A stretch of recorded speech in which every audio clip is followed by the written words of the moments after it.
Doctor Rakesh ji, आप कुछ पूछना चाहते थे, आपने फ़ोन किया था।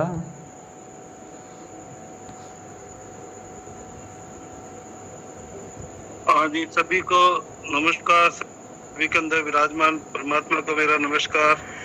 राम भैया जी वो प्रणाम। रात की साधना के जो रात को जो बहन जी ने ध्यान करवाया था, उसी के बारे में बात करने के लिए मैंने आपसे रिक्वेस्ट की थी। अच्छा। फिर दिन में बहन जी से व्यक्तिगत बात भी हो गई थी और ग्रुप में भी सबको जो अनुभव हुआ था उस समय समाधि का, वो फिर मैंने बता दिया था। एक बात मैं ये पूछना चाह रहा था वैसे कि जब हम जैसे समाधि ध्यान करते हैं, जो समाधि उसके अंदर जब हम नींद के अंदर जब जागे हुए होते हैं गाढ़ी नींद में, उसके जो लक्षण होते हैं मेरे हिसाब से, जैसा हम लोगों ने पहले एक बार बात भी की थी, उसके अंदर ये होता है कि जैसे जो हृदय हमारा होता है ना, हृदय चक्र, वहां पे खिंचाव होता है। तो जो हमारे नींद के अंदर जो आत्मा की स्थिति बताई जाती है, ज्यादा मैं नहीं जानता लेकिन ऐसा सुना है, सब लोग बताते हैं कि जब हम गाढ़ी नींद में होते हैं तो हमारे हृदय चक्र के ऊपर ही आत्मा उस समय निवास करती है। और जो खराटे होते हैं वो भी गहरी नींद के अंदर चलते हैं। तो समाधि के अंदर हम ये कहते हैं कि जब हम गहरी नींद के अंदर जागे हुए रहते हैं, वो समाधि की स्थिति बन जाती है। तो माना यह जाता है कि जब हम गहरी नींद के अंदर अगर जागे हुए जाते हैं तो वहां पे तो फिर एक आनंद की स्थिति रहनी चाहिए। लेकिन मेरा निजी अनुभव यह है कि जैसे मैंने समाधि की स्थिति में, एक तो वहां पे खिंचाव बहुत महसूस करता हूँ मैं, बहुत बार होता रहता है, और जो अपने होनेपन का एहसास होता है वो भी होता है, शरीर से अलग एहसास होता रहता है। लेकिन हर समय उसमें इतने जो परमानेंट की स्थिति होती है वो नहीं बनती है।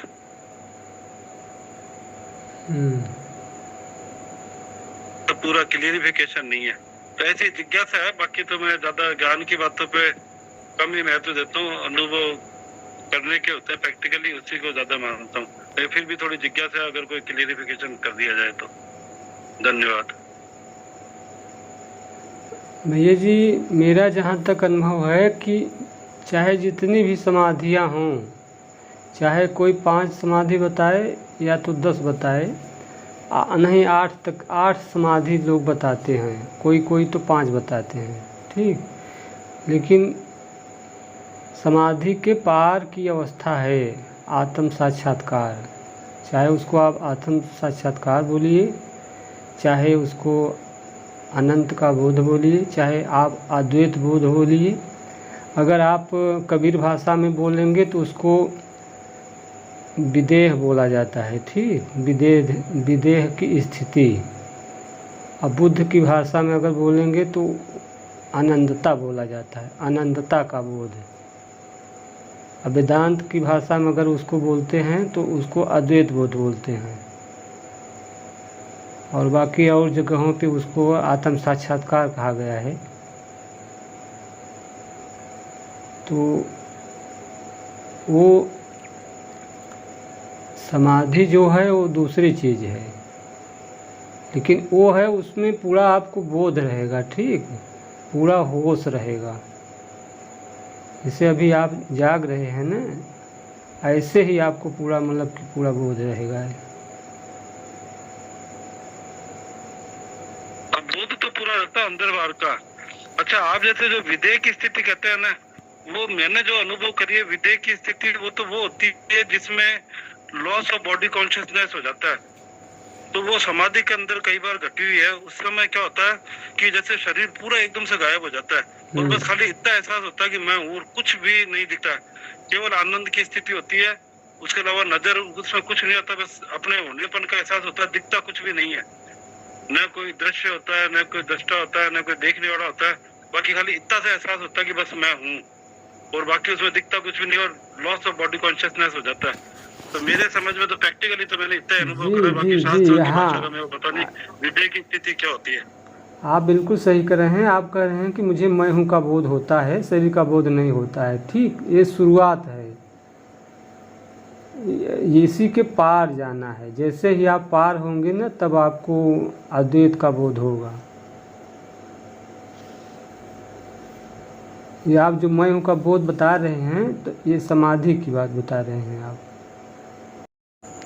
हाँ, तो यही है मेरा जो अनुभव है, मैं आपको बता रहा हूँ कि आप एकदम सही मार्ग पे हैं। ये जो समाधि में आपको सीमित मैं हूँ का जो बोध हो रहा है ना, यही जिस दिन पार हो जाएगा ना, उस दिन आपको जो अद्वैत बोध है, अनंतता का बोध तब आपको होगा। ये अभी जो मैं हूँ का बोध, तो भैया जो सीमित का बोध कैसे हुआ? वो तो मतलब उस समय ऐसा लगता है कि जैसे शरीर गायब हो गया, बस एक अंदर एहसास रहता है कि मैं हूँ, बस। बाकी तो दिखता तो कुछ भी नहीं हो, तो सब चीज गायब हुई होती, तो वो हाँ मतलब शरीर तो रहता है, तो सीमित तो उसमें कैसे रहा? जी भैया, आप बिल्कुल सही कह रहे हैं। मैं आपको सच बता रहा हूँ, स्वामी सच्चिदा महाराज जी जब मुझे वो ज्ञान देते थे ना, तो बताते थे उसको कि जो मैं हूँ का बोध है सीमित बोध है, ठीक, लेकिन आपको असीम बोध होगा। लेकिन जब वो असीम की बात करते थे, तो जो आप बता रहे हैं समाधि की, तो हम वहीं पे ले जाते थे कि हाँ, हमको समाधि में असीम का बोध होता है। लेकिन वो चीज़ नहीं है। अभी जब मुझे घटा ना, तब मुझे पूरा क्लियर हो गया।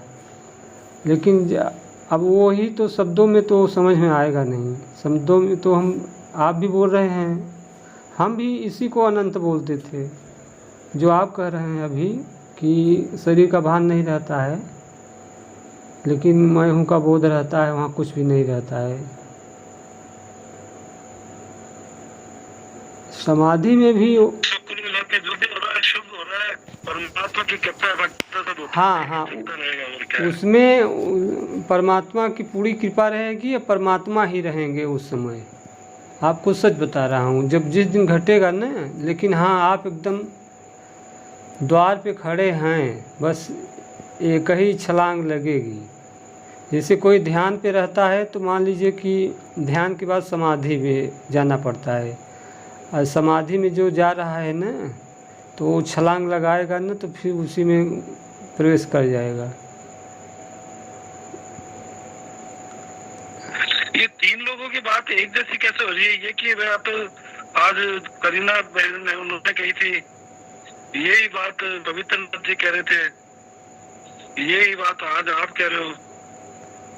कैसा? छलांग वाली बात, शब्द भी वो के वही है।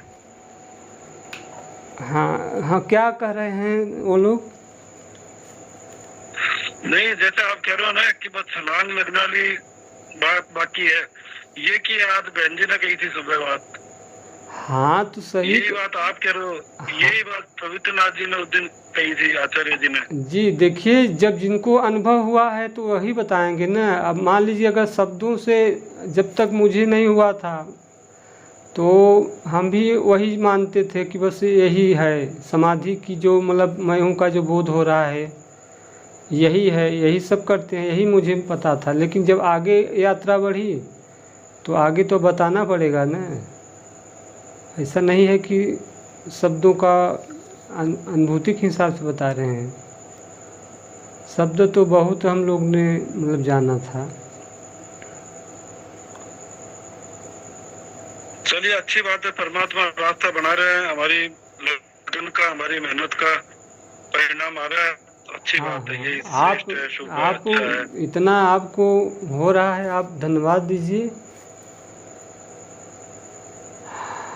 मैं तो दे रहा हूँ धन्यवाद, आप लोगों का भी धन्यवाद, परमात्मा के धन्यवाद। धन्यवाद के लिए शब्द ही नहीं। हाँ, सुबह भी मैंने करीना बहन जी से कहा था कि मैं किन शब्दों में आपका धन्यवाद व्यक्त करूँ। मेरे पास कोई शब्द ही नहीं है। देखिए, सब कोई प्रयास कर रहे हैं कि सबको हो जाए ना, लेकिन वो तो कुछ परमात्मा की तो उसमें पूरी कृपा है। वो तो जिसको चाहेंगे वही वो हो सकता है ना।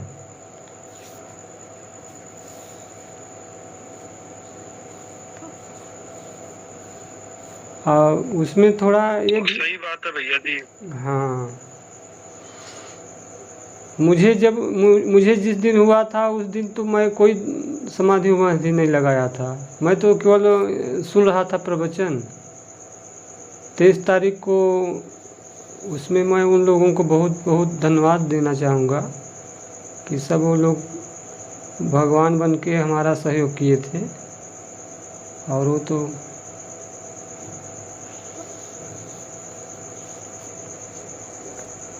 कौन सा शब्द किसको प्रवेश कर जाए, तो वहाँ शब्द नहीं प्रवेश किया था, वो तो बस सुन रहे थे, वो समय था, उसी क्षण घट गया।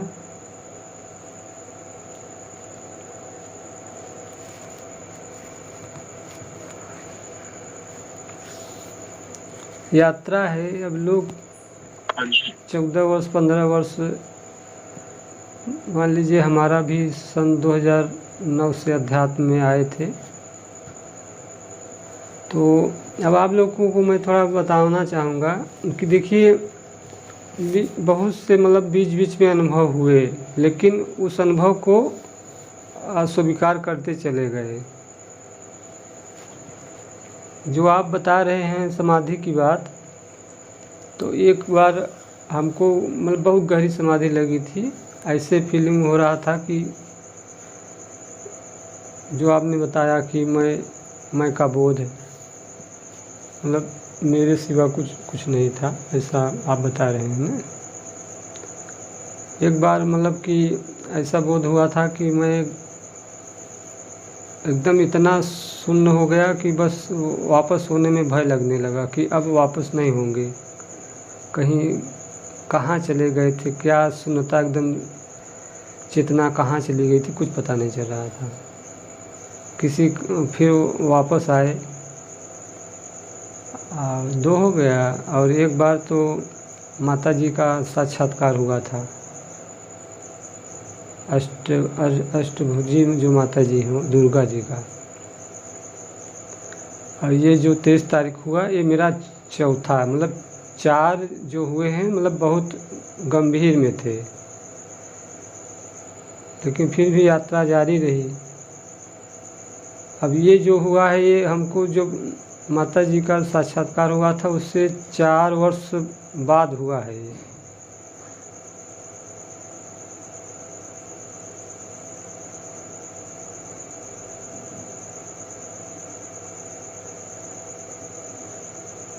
ये नीतीश जी अचानक कुछ भी नहीं हो रहा है, ये आपकी सब गंभीर जो तपस्या है उसका परिणाम है।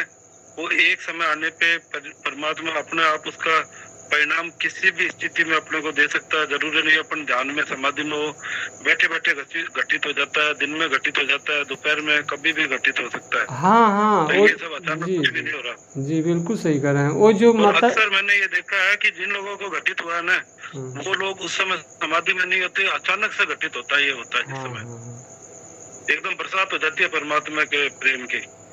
जो माता जी का साक्षात्कार हुआ था तो 4 बजे का समय था, मतलब मेरी नींद खुल गई थी, लेकिन लेटा था और आँख मतलब बंद थी, जैसे जैसे ध्यान की अवस्था में थे, लेकिन फिर भी पूरा मतलब कि बैठ के ध्यान नहीं कर रहे थे, लेटे ही थे। लेकिन उसी समय हुआ था।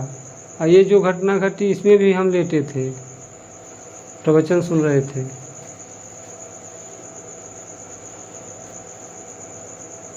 जो स्वामी जी आपकी अब वही परमानेंट स्टेज अभी भी बनी हुई है जो आपको घटित हुआ? नहीं, देखिए जो घटना वो घटी थी वो तो पूरा अब उसी का स्मरण बना रहता है, ठीक। लेकिन जैसे उस समय स्थिति थी वो स्थिति इस समय नहीं है, वो दूसरी थी, वो बहुत कम समय में थी। उसके बाद से मतलब बहुत परिवर्तन हो गया, पूरा मन में तो कोई प्रकार का संशय नहीं रह गया है, और एकदम मन एकदम शांत हो गया है। संशय तो चलो वो कॉन्सेप्ट आपके क्लियर हो गए, वो बुद्धि लेवल की बात है, कॉन्सेप्ट क्लियर हो गया। जो हमें एक्सपीरियंस होता है एक बार जो मन के पार जाने का, वो या तो फिर उसके बाद हमेशा बना रहे। यदि ये एक बार जैसे थोड़ी देर के लिए घटी हुआ है वो तो फिर मन की अवस्था ही होगी ना, कि कभी मन का काम है कि अभी ऐसा मन थोड़ी देर में ऐसा तो चेंज हो गया। नहीं। जो मैं सोचता हूँ कि जो एक बार बाद जो मन के पार की अवस्था है वो बनी ही रहती है, वो असली चीज है, वो जाती भी कहीं, जो यदि आ जाती तो ये अभी बाकी है, मेरा ऐसा मानना है। मन की अवस्था पूरी समझ में आती है। जी देखिए भैया जी, मन का क्या स्वभाव है? मन का स्वभाव है कुछ सोचना, ठीक, कुछ देखना, लेकिन उसमें कुछ नहीं था, न कुछ दिखाई दे रहा था, न सुनाई दे रहा था, न कुछ विचार चल रहा था, न कोई भाव चल रहा था। तो समझ में आ रहा है कि मन की अवस्था ना। मन का स्वरूप अगर पूछा जाए तो मन का स्वरूप आप क्या बताएंगे? मन का स्वरूप है कि कोई विचार चले, कोई भाव चले, यही तो मन का स्वरूप है। जब आप उस अवस्था में जब हमेशा रहेंगे तो बोल पाएंगे। जो गए हैं तो बोले नहीं हैं। बुद्ध गए हैं तो क्या बुद्ध नहीं बोले हैं आके? जब बुद्ध जब उस अवस्था में थे, जब उनको बुद्धत्व का ज्ञान प्राप्त हुआ, तो क्या वो बोल रहे थे? जब वो वापस आए तब न बोले वो। तो अब अगर उसी अवस्था में रहेंगे तो कैसे बोल पाएंगे? जैसे आप सुसुप्ति में रहेंगे तो आप बोल पाएंगे? इस चीज़ की बात कर रहे हैं, मैं आपकी समझ रहा हूँ। आप वो जो अपने स्वरूप की बात, बोध की बात कर रहे हैं कि हमको स्वरूप का जो बोध होता है वो हमेशा बना रहता है, वो दूसरी बात है। हाँ, आप जागृत अवस्था में आप स्वरूप के बोध में बने रहते हैं, ये दूसरी बात है। समाधि में आप जाते हैं, आपको एकदम चेतनता का बोध बना रहता है, वो दूसरी बात है। सुसुप्ति में आपको अगर बोध बना रहता है, वो दूसरी बात है। सपना में आप सपना को सपना देख रहे हैं, वो दूसरी बात है। हाँ, आप जो कह रहे हैं वो समझ में आ रहा है। ठीक है। हाँ, लेकिन अब वही तो बात है कि शब्दों में कितना समझाएं। जब वो घटित होगा तो आप चिल्ला के बोलेंगे कि हाँ भैया सच में आप कह रहे थे कि इन सब से वो अलग है। जी भैया बोलिए। हाँ दीदी, प्रणाम प्रणाम। अरे वो समाधि में और वो जो स्थिति अभी है उसके बारे में थोड़ा अंतर समझाइए, सब लोगों को समझ में आए। नहीं भैया, अब तो हमें ना उधर काफी टाइम बोले, हम आज ग्रुप में और कई बार गए हुए थे, थोड़ा हमारी तबीयत वो डाउन हो रही है। और इन भैया को बताया कि दोपहर को भी बहुत खूब समझाया, और आप भी बहुत अच्छे से समझा रहे हैं कि वो अवस्था बनती है समाधि के पार। और इनको मैंने बोला था कि आपकी वो डुबकी ही लगना है बस, अब नहीं यहाँ, क्योंकि जो समाधि तक पहुंच गया है तो परमात्मा तक सोचो पहुंच गया। जो वहाँ बैठा है ना मैं भाव, तो अपने आप ही गिर जाएगा, पता ही नहीं चलेगा जब परमात्मा की कृपा होगी। और आप लोग बहुत अच्छा समझा रहे हैं वीर जी, आप आज चलाएं थोड़ा इसको। हमें थोड़ा सुनने का मन कर रहा है, मौन रहने का मन कर रहा है अभी। सब कोई मौन हो जाएंगे तो इसीलिए तो हम भी पहले मौन थे, आप लोग बुलवा दिए हमसे। दीदी ने अपना अनुभव, हाँ दीदी जी आपने अपना अनुभव नहीं शेयर किया। मैं तो भैया आपको फोन करके बताई थी, और क्या बताऊं। सबको बता दिया आपको। अच्छा, वो जो कृष्णा भैया छोटे हैं वो बहुत सुंदर बोलते हैं, और कौन, और स्नेहलता दीदी बहुत सुंदर बोलते हैं। और स्नेहलता बहुत अच्छा गाना गाई थी, आप गाइए, वो गीत मुझे याद नहीं है पर मैं बहुत अच्छा गाई थी, वो गाइए, रिक्वेस्ट। वो जिस दिन चेतना दीदी को हुआ था तो आप भी थे क्या वहाँ पे 3 बजे? हाँ, और कृष्णा भैया थे? कृष्णा भैया पता नहीं कौन कौन थे उस दिन? जी मैं था। मैं था और वो शालिनी दीदी थी, एक नंबर था जिसमें सेव नहीं था मेरे पास, हम 4 थे उस समय। अच्छा अच्छा। सुबह दीदी थी तब ध्यान कर रहे थे सारे। और 23 तारीख को जब मुझे हुआ था उस समय भी आप थे। जी जी मैं तब भी था। हाँ, जी उस दिन भी आप थे। और उस दिन 32 लोग थे ग्रुप में, लेकिन बोलने वाले शायद 10-12 लोग थे। वो 23 तारीख का एक वीडियो है। हाँ, तत्व दर्शन के नाम से मतलब कि से मतलब बनाया गया है। अभिदेह ध्यान विदेही नाम विदेही के नाम से बनाया गया है। अभी सबके लिए पब्लिक नहीं किया था, लेकिन अब कर दिया हूँ।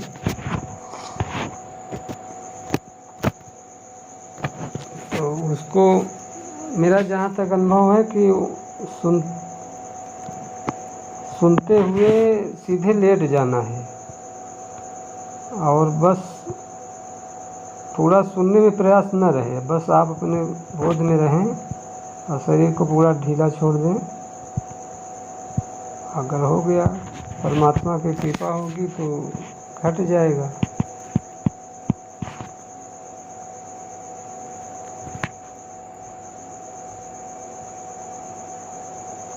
कुछ चीज़ प्रयास से नहीं पाया जाता है, अप्रयास से मिलता है।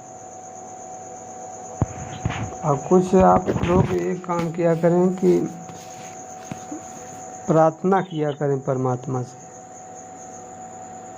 जिस दिन हमको घटा था, हम 2 दिन प्रार्थना की थे, आपको सच बता रहा हूँ।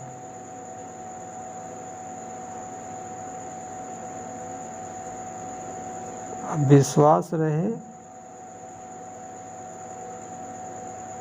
परमात्मा के ऊपर विश्वास कीजिए। अब देखिए 15 दिन के अंदर में 5 लोग हो गए। अब हो गया, कौन कितना पालन करता है वो दूसरी बात है, लेकिन मुक्ति का तो मार्ग मिल गया है। अब जो इस मार्ग पे चलेगा तो ठीक है।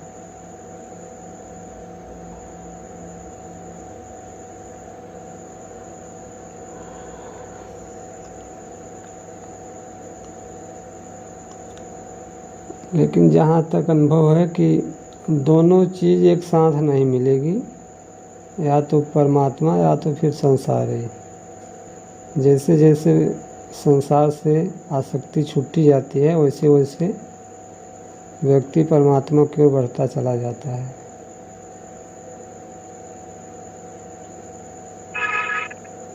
सब पता है, परमात्मा को सब कुछ पता है।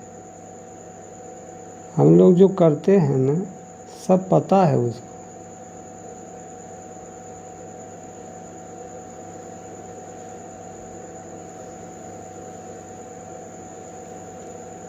पूरा विश्वास होना चाहिए। हमको भी पहले ऐसा विश्वास नहीं होता था, लेकिन धीमे धीमे जैसे जैसे विश्वास होने लगा।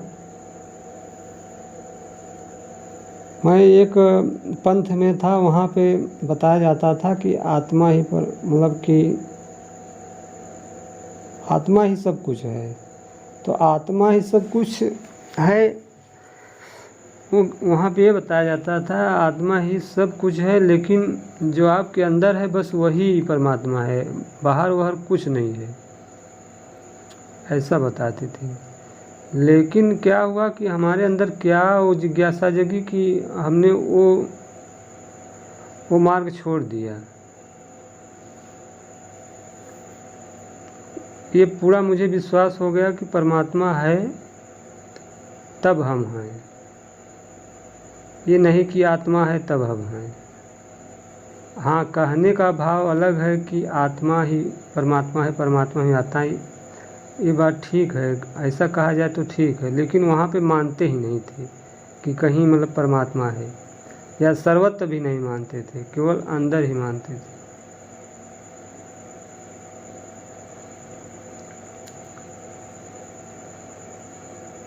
जैसे कहा जाता है कि जो अंडे जो पिंडे सो ब्रह्मांडे, जो ब्रह्मांडे सो पिंडे। तो ये जैसे जो तत्व ब्रह्मांड में है वही तत्व शरीर में है, और जो जीव अंदर है वही जीव बाहर भी है। लेकिन पिंड और ब्रह्मांड का आधार परमात्मा है। जैसे अब एक उदाहरण देता हूँ, जैसे सागर, मान लीजिए कोई बाल्टी हो, बाल्टी में आप गिलास डाल दिया, तो आप कह सकते हैं कि गिलास के अंदर भी पानी है, गिलास के बाहर भी पानी है। लेकिन गिलास के अंदर के पानी का आधार और गिलास के बाहर के पानी का आधार क्या है? बाल्टी है। उसी प्रकार से यह शरीर का आधार और ब्रह्मांड का आधार परमात्मा है।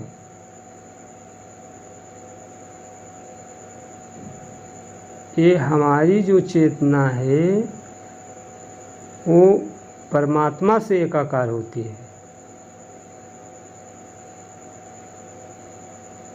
लेकिन हम पहले ऐसा नहीं कह सकते कि हम परमात्मा हैं। ये चेतना हमारा जब उससे एकाकार होती है, उससे जब जुड़ जाती है, तब जो परमात्मा के गुण हैं वो गुण सारे आपकी चेतना में मतलब कि उतरता है। अब आप उसको चाहे अंतःकरण बोलें, चाहे जीवात्मा बोलें, चाहे चेतना बोलें, सब नाम अलग अलग हैं।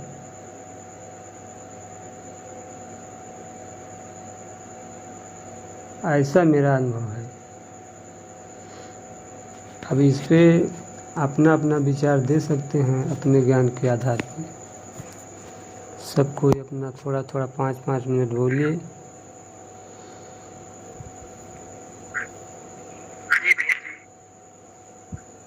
जी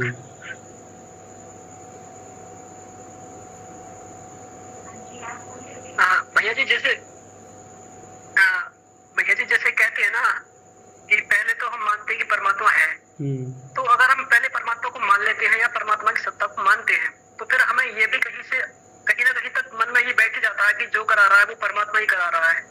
जो चल रहा है, जो घटने वाला है, जो घटेगा, तो कहीं हद तक वो जो पुरुषार्थ है ना वो थोड़ा कम पड़ जाता है। लगता है कि शायद वो ही करा रहा है तो वो ही करा देगा। तो मुझे लगता है कि इसी वजह से बुद्ध जैसे लोगों ने परमात्मा को इनकार कर दिया, क्योंकि उसमें पुरुषार्थ पर कहा जाता है। जब हम यही सोच लेते हैं कि वो ही परमात्मा कराने वाला है, वो ही करने वाला है, तो फिर हमारी सत्ता उसमें थोड़ी कम पड़ जाती है। सिर्फ पुरुषार्थ, वो 3 शब्द जो है हथियार साधक के, श्रद्धा, वीर्य, स्मृति, इन पर ज्यादा जोर दिया। ये तुम्हारे हथियार है, तुम कुछ छोड़ो, बस अपने अंदर इनसे जाओ। कोई कराने वाला नहीं है, तुम खुद अपनी चेष्टा से प्रयत्न करके जाओ। तभी तो वो कहते हैं जब तक तुम्हारे अंदर जो प्राण है ना वो व्याकुल ना हो जाए, तब वो चेष्टा करते रहो उसे पाने के लिए, उसे अंदर जाने के लिए। फिर ये मान लेते हैं कि परमात्मा कहीं है, वो ही करा रहा है सब कुछ। तो उससे थोड़ा सा वो जो हम मेहनत कर रहे हैं अपने आप जो लगे हुए हैं साधना में, तो वो लगता है कि जब वो ही करा रहा तो छोड़ो, उसे ही कराने दो। नहीं, इसीलिए मुझे लगता है कि कुछ लोगों ने नकार दिया परमात्मा को। वही नहीं करा रहा है, करना आप ही को है। ऐसा भी नहीं है कि कहीं एक जगह पे बैठा है, वो अंदर बाहर ओतप्रोत है। लेकिन ये जो चेतना है, जब मतलब कि साधना करते करते बस उस पॉइंट पे मतलब कनेक्ट होगी, तो ऑटोमेटिक मतलब कि काम बनेगा। जैसे जिसको हम लोग बोलते हैं जिसको बोलते हैं चित्त शुद्धि। तो चित्त शुद्धि कैसे होती है? हम कुछ मतलब कि सत्संग सुनेंगे, कुछ अपनी साधनाएं करेंगे। तो जैसे हम सत्संग करते हैं तो इतनी देर तक 2 घंटा 2.5 घंटा, दिन में अगर 2-3 बार हो रहा है 2-2 घंटा, तो 6 घंटा तो हमारा सत्संग में जा रहा है ना। तो जो सुन रहे हैं तो ये चित्त सिद्धि हो रही है ना, उसके बाद फिर ध्यान कर रहे हैं, उसमें भी समझ आ रहा है। तो जो बाहर का जो विकार था वो धीमे धीमे नष्ट हो रहा है, या उधर मन नहीं जा रहा है। तो बार बार हम कभी आत्मा का नाम लेते हैं, कभी परमात्मा का नाम लेते हैं, कभी चेतन का नाम लेते हैं, तो ये हमारा उसके शब्द से चित्त शुद्धि हो रही है। अभी हम लोग सत्संग नहीं करेंगे और जो उत्पन्नांग लोग हैं अगर उनकी संगत करेंगे तो वो गलत शब्द का प्रयोग करेंगे, तो उस शब्द का भी प्रभाव पड़ता है अपने पे, चित्त पे। जी जी। और भैया जी जैसे हमने जाना नहीं ब्रह्म को और हम कहने लगे अहम ब्रह्मास्मि शिवो हम, तो फिर इस चीज से थोड़ा अहंकार नहीं आ जाएगा? मुझे लगता है कि वो रामायण काल या महाभारत काल अलग रहे होंगे, शायद उस समय चेतना का स्तर बहुत ऊंचा होगा, लेकिन समय के साथ साथ मुझे लगता है कि ये चीजें भी बदलनी चाहिए, लोगों को साधना को आगे रखना चाहिए, इन शब्दों को पीछे रखना चाहिए। हाँ यही बात है। देखिए जो बोले थे उनको अनुभूति हुई थी तब बोले थे, अब जो बोल रहे हैं तो ज्ञान के माध्यम से बोल रहे हैं। जैसे अब कहते हैं ना कि अहम ब्रह्मास्मि, अयम आत्मा ब्रह्म, प्रज्ञानम ब्रह्म, तो कहते तो ठीक हैं, लेकिन जब अनुभूति हो गई तो फिर कहने की ज़रूरत ही नहीं है, तो पूरा स्पष्ट हो गया, साक्षात्कार हो गया। तो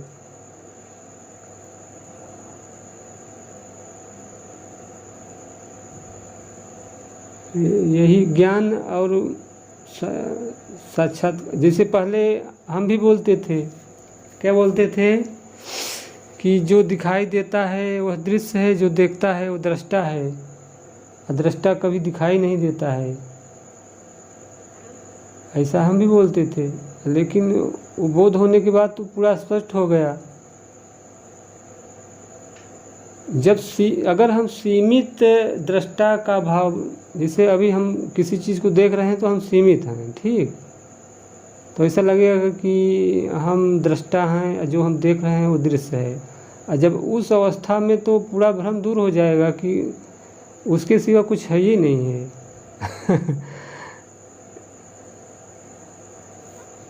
उसी को कहते हैं ना एकम ब्रह्म द्वितीयो नास्ति, मतलब एक ब्रह्म के अलावा कुछ नहीं, यानी एक परमात्मा के अलावा कुछ नहीं है। जब वो उसमें तो सब ज्ञान और बोध सब एक साथ में हो जाता है, सब भ्रम दूर हो जाता है।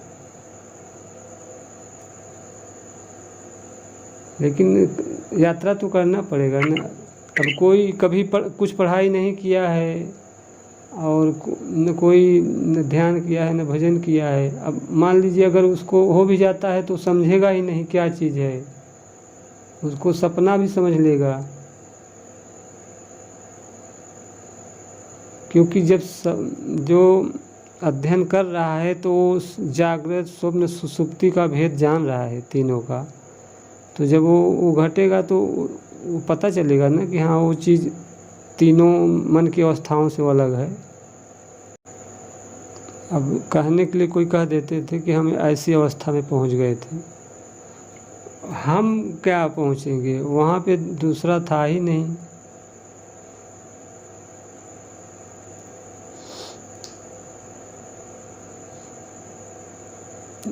जानने वाला वही था, जो जाना जा रहा था वही था, मतलब कि दो था ही नहीं। इसीलिए उसको बोलते हैं अद्वैत, मतलब दो नहीं था, अद्वैत था। अनंतता मतलब उसका कोई अंत नहीं था, विशाल था, विराट था, लेकिन कोई आकार नहीं था। अब जिसे हम विराट बोल रहे हैं तो आप उसको आकार मत लेना। वो जो कृष्ण भगवान ने अर्जुन को विराट रूप दिया था तो उनमें आकार था, भगवान कृष्ण का आकार था, लेकिन इसमें आकार नहीं था। बोध था, बोध, विराट बोध, अनंतता का बोध, अनंत बोध।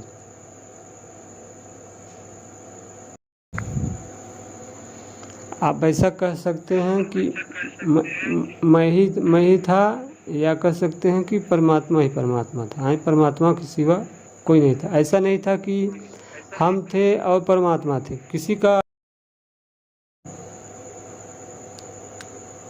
रिपु दमन भाई जी आए हैं, इनको बहुत बहुत प्रणाम करते हैं। और जिस दिन वो हमको घटा था, थोड़ा मैं और बताऊंगा कि 1 घंटा 47 मिनट पूरा वीडियो चला था उस दिन 23 तारीख को। और शुरू में प्रवीण जी या नारायण जी, 2 लोग शुरू में बोले थे। और शालिनी दीदी को हमने कहा कि आप ग्रुप का संचालन कीजिए, वो संचालन करने लगी। उसके बाद हमने वीडियो को मतलब कि रिकॉर्डिंग तो हमेशा चालू रहता है मेरा, रिकॉर्डिंग चालू करके मैं बगल में रख के मतलब कि लेट गया, सुन रहा था ऐसे। उसके बाद फिर 1 घंटा मुझे मतलब पता नहीं चला कि कौन कौन बोला, पता ही नहीं चला। अब मैं समाधि में था कि मैं नींद में था, ये भी हम नहीं कर सकते हैं। लेकिन जब रिपु दमन भाई जी जब बोलने लगे, इनकी आवाज़ मुझे मतलब सुनाई दी, और उसी समय मुझे अनंतता का मतलब कि बोध भी हो रहा था। फिर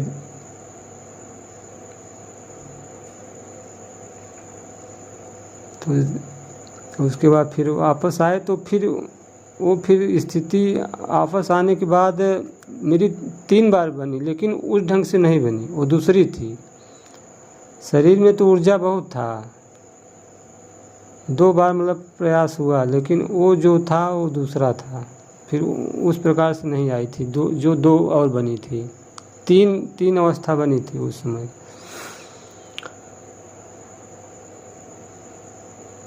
हाँ रिपु दमन भैया जी, हाँ जी, प्रणाम भैया जी, प्रणाम। प्रणाम प्रणाम। देखिए, आपकी तो जो बात है ना वो बिल्कुल अलहदा है। उसमें वो तो कोई भी उस टाइम बोल रहा था, वो तो आपको घटित हो ही रहा था उस टाइम। आपको लग रहा है शायद हम बोल रहे थे, मैं तो कुछ नहीं बोल रहा था। मैं तो गुरु साहब की ही वाणी का उस टाइम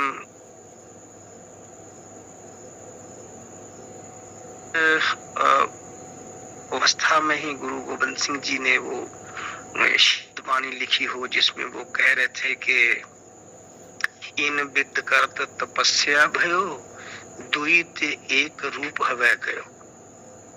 कि मैं ऐसे ऐसे करता करता द्वैत से एक हो गया, अद्वैत हो गया। तो मैं तो गुरु साहब की ही वाणी का फरमान कर रहा था, जो उन्होंने लिखा, जो बोला, वो बताया। तो आपके ऊपर पहले से ही आपके गुरुजनों की, आपके अध्ययन की, आपके अभ्यास की, और उसका जो प्रभाव है वो भी हम कहीं ऐसे महसूस हो रहा है कि जैसे कुछ उसका फर्क हम लोगों को भी पड़ गया, कि वो एक तरंग है जो आपका वो सुप्रीम के साथ एक हो जाना, और फिर जो आपके साथ जुड़े हुए हैं उनको भी उसका एहसास मात्र होना, चाहे किसी को कम हो चाहे ज्यादा हो। ऐसा हमें भी लग रहा है बहुत अच्छा आनंद में। तो वो जो बात है वो कहन सुन में नहीं है ना। फिर तो इसीलिए एक बहुत खूबसूरत सेंट हुए हैं भीखा जी, उन्होंने भी यही बात लिखी है कि भीखा बात अगम की, ये अगम अवस्था है। हमारी गमता से, हमारी इंद्रियों से, हमारे मन बुद्धि और चित्त अहंकार से परे की बात हो गई। तो भीखा जी बोलते हैं, भीखा बात अगम की, कहन सुनन में नाही। ये कोशिश तो हम करेंगे, जैसे आप भी कुछ कहना चाह रहे हैं, लेकिन वो ऐसा शब्द नहीं बना जो उसको बयान कर सके। तो वो कहते हैं भीखा बात अगम की, कहन सुनन में नाही। ये कहन में नहीं आ सकती, जो कहने में नहीं आ सकती वो सुनी भी कैसे जा सकती है। बेशक सब संतों ने इसको बयान करने की कोशिश की है, अपने शब्दों के माध्यम से, अपने रहने के माध्यम से। वो कहते हैं भीखा बात अगम की, कहन सुनन में नाही, कहे सो जाने ना, जाने सो कहे नहीं। तो जो जान गया है वो कहने के बावजूद भी उससे बात नहीं कही जा सकी, क्योंकि विराट है, वहां पर इंद्रियां नहीं है, वहां पर मन नहीं है, वहां पर हमारी बुद्धि नहीं है, वो परे की अवस्था, जहाँ जो इंद्रिय अतीत अवस्था है वो इंद्रियों में आके बयान नहीं की जा सकती। फिर भी जैसे आप कोशिश कर रहे हैं उस परम, उस अद्वैत, उस विराट, उस एग्जिस्टेंशियल पावर की बात, उस हुक्म की बात, उस परमात्म स्वरूप की, ब्रह्म स्वरूप की बात कर रहे हैं, उससे हमें एक आनंद हो रहा है, हमारे अंदर भी वो हमारी चेष्टा भी और बढ़ रही है प्राणों की उस तरफ हो जाने के लिए। तो भैया जी वो तो आपके ऊपर अपार कृपा हो गई। और ये एक केवल समाधि जैसे बोलते ना कि केवल मुक्ति या केवल समाधि, वो बहुत इसमें आप में आप ही आप हो जाता है जी, उसमें द्वैत नहीं है। वहां पर ध्यान ध्याता ये तीनों एक हो जाते हैं ना, वहां पर कुछ द्वैत ही नहीं है। तो जितना भी प्रयास होता है संतों का, महात्माओं का, वो ज्यादा से ज्यादा 3 से शुरू होता है, 1 पर खत्म होता है। 3 में परमात्मा हो जाता है, 1 हमारे गुरुजन हो जाते हैं, सतगुरु जी हो जाते हैं, 1 हम शिष्य होते हैं। तो इनको तीनों को जो एक कर देता है वो गुरु ज्ञान से उस तरफ हम चलते हैं और परमात्मा की याद से वो एक हो जाता है। तो आपके ऊपर बहुत बड़ी एक कृपा हुई है। तो उसका जो इन्फ्लुएंस है, जो प्रभाव है, वो हम जो भी आपके साथ जुड़े हुए हैं हमें भी महसूस हो रहा है। और मैं सब सत्संगियों को, जितने भी प्रेमी यहाँ पर साथ में जुड़े हुए हैं, उनको भी एक बधाई की बात है। ये बड़ी बड़ी ऊंची बात है। तो कहीं लिखा है ना, नी तुसी राल मिल दियो ਵਧਾਈਆਂ, मेरा सोना सज्जन घर आ ही गया। नी तुसी रल मिल दियो ਵਧਾਈਆਂ, नी मेरा सोना सज्जन घर आ ही गया। अब जिस सज्जन को ढूंढ रहा था वो सज्जन उसके अपने घर में ही उसे मिल गया। तो ये तो बहुत बड़ी ऊंची बात, परम लक्ष्य जो है वो जीव का है। और हमारे रितेश भाई जी, भैया जी जो है उसके ऊपर अपार कृपा हुई है। और इसका हम लोगों को बहुत और फायदा होगा जीवन में। हम लोग इनके साथ जुड़े रहें और इनकी बताई हुई जो युक्तियां हैं, जो प्रेम से बातें हमें समझा रहे हैं, उनके साथ जुड़ के हम अपना भी जीवन आगे लेके जाएं, धन्य करें, अपनी तपस्या को और बढ़ा सकें। धन्यवाद सबका, प्रणाम सबको, बहुत बहुत धन्यवाद जी। बहुत बहुत धन्यवाद भैया जी। बहुत सुंदर आपने गुरुवाणी के हिसाब से आपने उस परम तत्व के में बताने में आपने कोशिश की। और हमारे साथ जुड़ी हैं डॉक्टर शालिनी दीदी जी। आप बहुत बहुत प्रणाम भैया जी। ग्रुप का संचालन कीजिए थोड़ा। आप कहाँ चली गई थी? जी भोजन कर रही जी थी भैया, आप? हम थोड़ा बाहर गए थे। अच्छा अच्छा। जी जी आप तो मेन हैं जी भैया अपने जी, ग्रुप सभी को की। सादर प्रणाम। जी जी, आपका भी बहुत धन्यवाद है। आपने उस दिन जो कार्यभार संभाला, भैया हम तो फ्री हो गए भैया, एकदम सब से। धन्यवाद आपको है। हाँ, सब आपकी कृपा है भैया, सब आपको ही धन्यवाद है भैया जी। नहीं नहीं, सबका धन्यवाद है। आप लोगों ने बहुत सहयोग किया था और मैं चाहूँगा कि सब पे भगवान परमात्मा कृपा करें, सब आगे बढ़ें।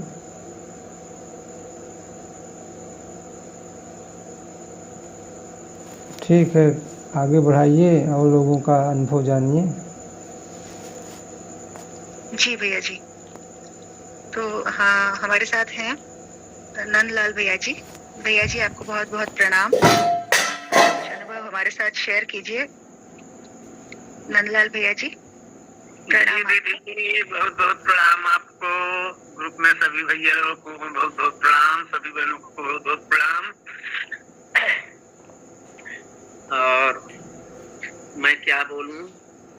तो एक तरह से प्रायश्चित कर रहा हूँ। जरूर कुछ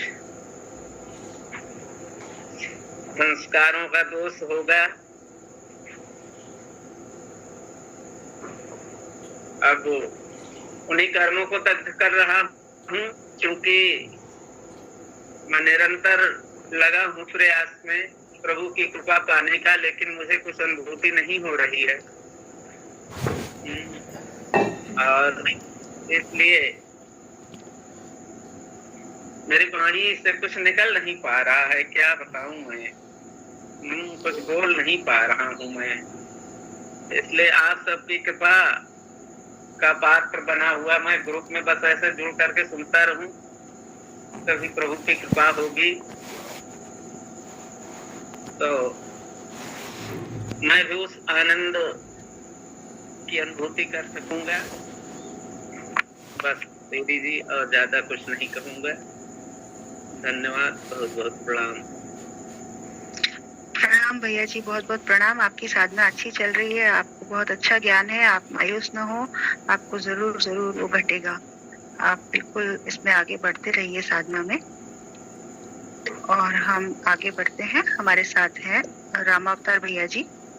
रामावतार भैया जी, आपको बहुत बहुत प्रणाम। आप कुछ अपने अनुभव हमारे साथ शेयर कीजिए। रामावतार भैया जी।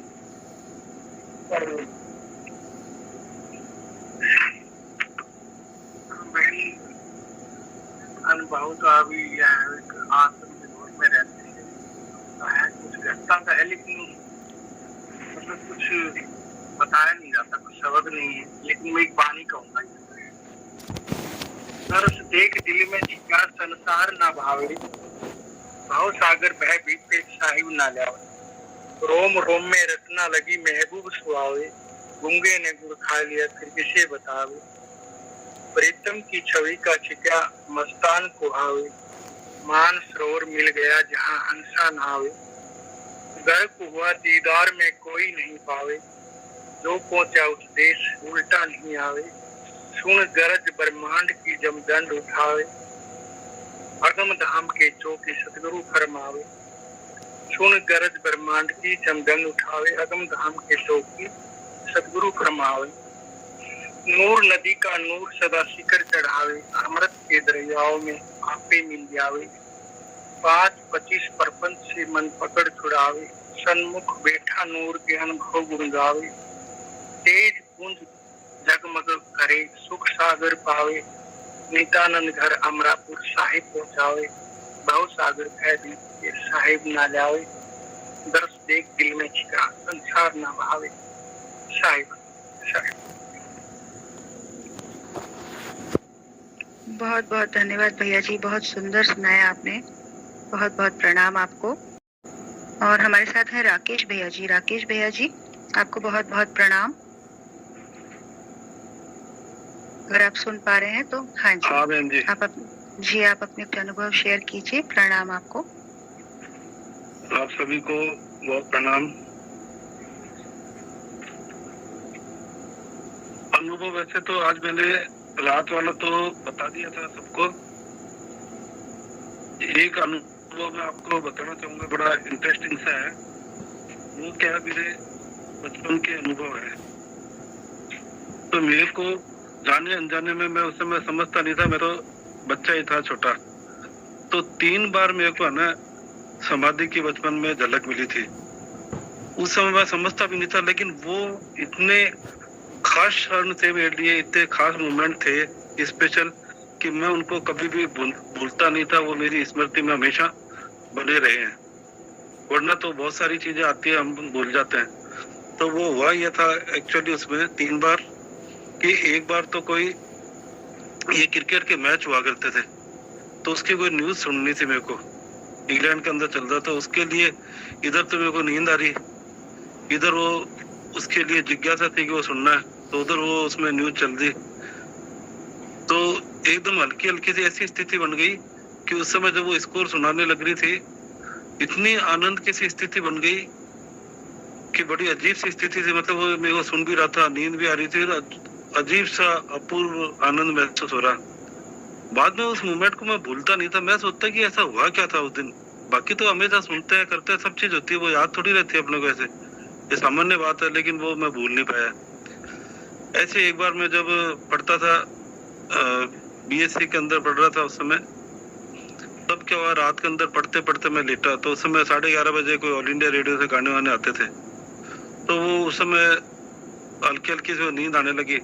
तो नींद के टाइम में वो, आप समझिए, वो गाना इतना मेरे को अच्छा लगा उस समय, वो भी मतलब उसी तरह की सी स्थिति बनी। उससे पहले क्या था कि मैं कोई 6ठी 7वीं में पढ़ता था, तो मैं फादर को कहता था कि मेरे को है ना 4 बजे उठा देना, जैसे और बच्चे उठते हैं। अब 6ठी 7वीं का बच्चा 4 बजे उठा दो, की आदत नहीं है, तो वो तो नींद आती है जबरदस्त। अब फादर को कह देता, वो उठा देते।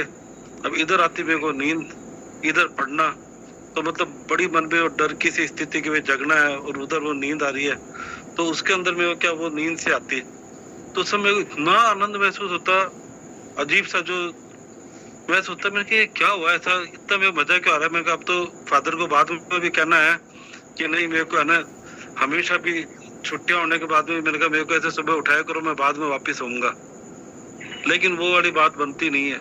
फिर ये क्या, मैं हमेशा ये मतलब दिमाग में ये चीजें गूंजती रहती थी, बार बार मतलब मेरे को याद आती थी। मैं सोचता ऐसा उन मोमेंट्स में हुआ क्या था, इतने अपूर्व मतलब आनंद था जो संसार की दूसरी चीजों में नहीं होता। फिर जब मेरे को समाधि के दौरान इस तरह की घटना घटी, परमानंद की स्थिति आई, तब फिर मैं उसको पहचाना, उससे मैच करके। मैंने कहा ये जाने अनजाने में कई बार जब हम सोते हैं तो हमारी सुरती जो है ना, कई बार किसी भी चीज पे अटकी रह जाती है, तब वो अचानक जाने अनजाने में इस तरह की स्थितियां बन जाती है। तो अभी मैं इतना ही कहना चाहूंगा। धन्यवाद सभी का। और भी लोगों को शायद घटी हो इस तरह की चीजें। जी भैया जी, बहुत बहुत धन्यवाद। आपने बहुत सुंदर अपनी अनुभूति हमारे साथ शेयर की, और बहुत आप भाग्यवान हैं कि आपको बहुत बचपन में ही ये आध्यात्मिक यात्रा आपकी शुरू हो गई। और उच्च कोटि के साधक है यहाँ पर। जी जी भैया जी, बहुत बहुत धन्यवाद। और हमारे साथ हैं प्रवीण भैया जी। प्रवीण भैया जी, आपको बहुत बहुत प्रणाम। आप कुछ हमारे साथ अपने अनुभव शेयर कीजिए। प्रवीण भैया जी। जी स्वागत आपका, प्रणाम। सभी को प्रणाम।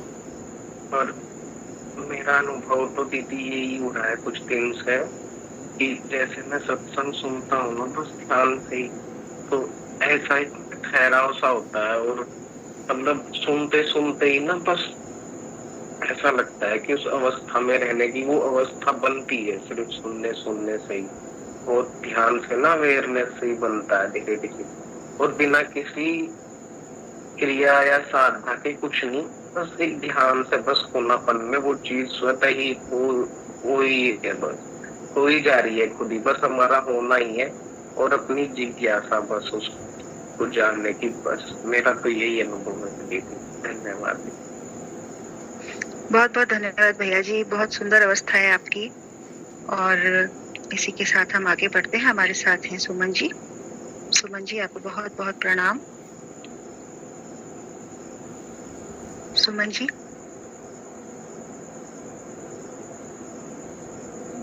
हमारे साथ हैं पूनम जी। पूनम जी, आपको बहुत बहुत प्रणाम करते हैं। अपना फोन अनम्यूट कीजिएगा। पूनम जी, अगर आप सुन पा रहे हैं तो। हमारे साथ हैं साहिब बंदगी जी। शालिनी दीदी, मैं तो एक बात कहूँगा। जी भैया। कि जब से भैया को मतलब हुआ है ना, मतलब ऐसा भैया ने मतलब भैया को, तो मतलब हमारे दीदी में थोड़ी एनर्जी इंक्रीज हुई है। मुझे ऐसा लगता है कि जैसे जो पहले था ना, अब ना वो लोगों के अंदर मुझे लगा है कि जागरूकता सबके अंदर बढ़ी है। मेरा ऐसा पर्सनल अनुभव है। धन्यवाद। जी भैया जी, बिल्कुल सही कह रहे हैं आप, बिल्कुल ऐसा ही है। सभी लोग थोड़े थोड़े शांत हो गए हैं, और सभी लोगों में थोड़ा ध्यान बढ़ गया है। ये भैया जी की ऊर्जा का असर है। और सुमन जी। हाँ जी जी जी, प्रणाम प्रणाम। आप अपने अनुभव हमारे साथ शेयर कीजिए।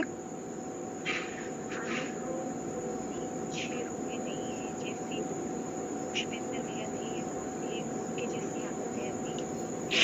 रजनी जी मुझे जरूर बने, लेकिन क्वेश्चन जरूर है अभी भी एक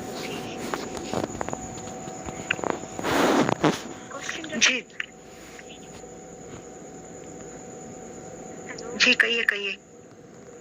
हाँ, सवाल ये है कि भगवान कृष्ण अर्जुन से कहते हैं कि भांति भांति के वचनों को आवाज़ नहीं आ रही है, आवाज नहीं आ रही। बहुत धीमी आ रही थोड़ा है। जोर से। और पूरा बोलिए। हाँ जी, अब आ रही है। हाँ ठीक है। हेलो। जी आ रही है, लीड लगाई थी क्या? आ रही है। क्योंकि अभी की अवस्था मेरी वैसी है, और आज श्लोक भी मैंने देखा कृष्ण जी का, जिसमें वो अर्जुन से कह रहे हैं कि ये अर्जुन, भांति भांति के वचनों को सुनकर भ्रमित हुई तेरी बुद्धि जब उस परमात्मा को पाने में स्थिर हो जाएगी और ठहर जाएगी, तब तुम्हें उस परमात्म तत्व का तब तुम्हारा उस परमात्म तत्व से योग होगा और उस परम तत्व को तुम प्राप्त कर पाओगे। अब शाब्दिक अर्थों में तो जैसे समझ आ रहा है, लेकिन थोड़ा आंतरिक तरीके से कोई एक्सप्लेन कर सके इसे, तो इसे थोड़ा एक्सप्लेन करें, क्योंकि ये स्थिति अभी मेरी है। भांति भांति के वचनों को सुनकर मेरी बुद्धि बहुत भ्रमित है अभी। तो इसे सरल शब्दों में कोई समझा सकता है तो समझाए। प्रणाम दीदी। हाँ जी। ये पहले का प्रश्न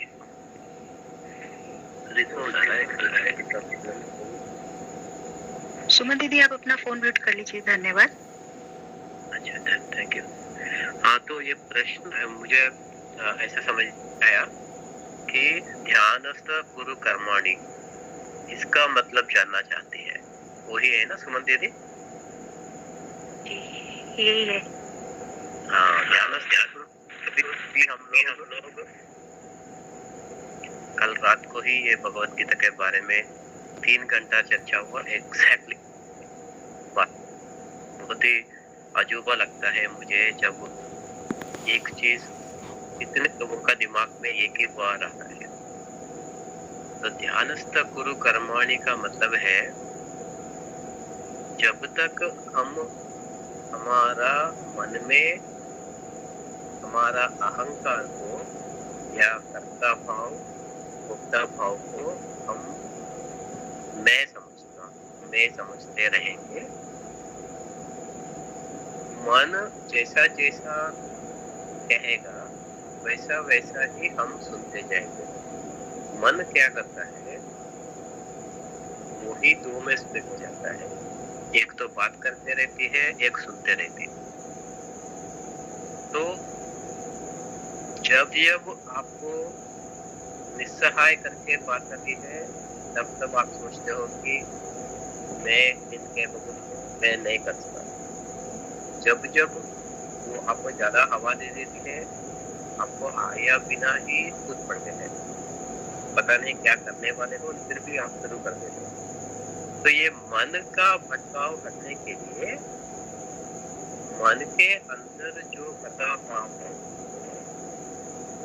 उसको ड्रॉप करने से क्या होता है, हम एक चित्तप्रज्ञ स्थिति में आ जाते हैं। चित्तप्रज्ञ मतलब प्रज्ञान घनम। अभी जो भैया को जो प्राप्ति हुआ, सतीश भैया को, मन एकदम शांत हो जाता।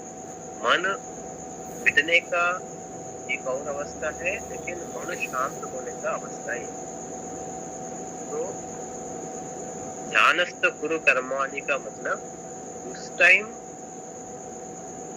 अर्जुन को भगवान साथ में है, लेकिन को वो अपना मित्र समझता था,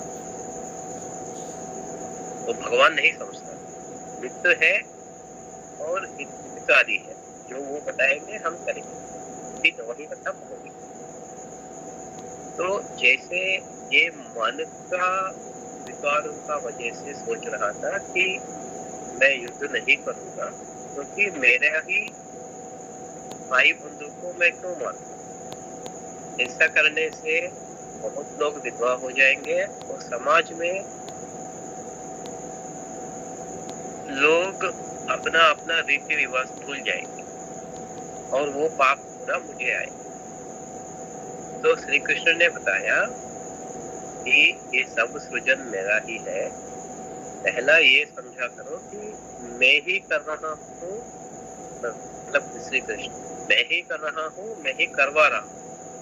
तो अपना कर्ता भाव भोक्ता भाव को छोड़ के तुम्हारा मन अभी निश्चल नहीं है, पूरा निश्चल करके सिर्फ मेरे धर्म का मेरे बारे में ही सोचते हुए, मैं श्री कृष्ण ने बताया श्री कृष्ण ही सर्वत्र है, श्री कृष्ण ही करवा रहा है और श्री कृष्ण ही मर रहा है, श्री कृष्ण ही मार रहा है। ये भावना रख के युद्ध करो, ना कोई पाप तुमको आएगा और ना कोई मरेगा। सभी लोग मैंने पहले ही मार दिया। तो यहाँ पे ध्यानस्तु कुरु कर्माणि में ध्यान क्या है? जब कर्मयोग बता रहा था, कर्ता भाव प्राप्त करके करने के लिए बोला। जब भक्ति योग बता रहा था, तुम्हारा मन मुझ में लगाओ, सिर्फ मेरे बारे में सोचो और तुम अपना काम करो। तुम्हारा मन को मुझ में भक्त करो। भक्त मतलब यूनिटी, यूनिटी मतलब मिलाना। वही ज्ञान योग जब आया,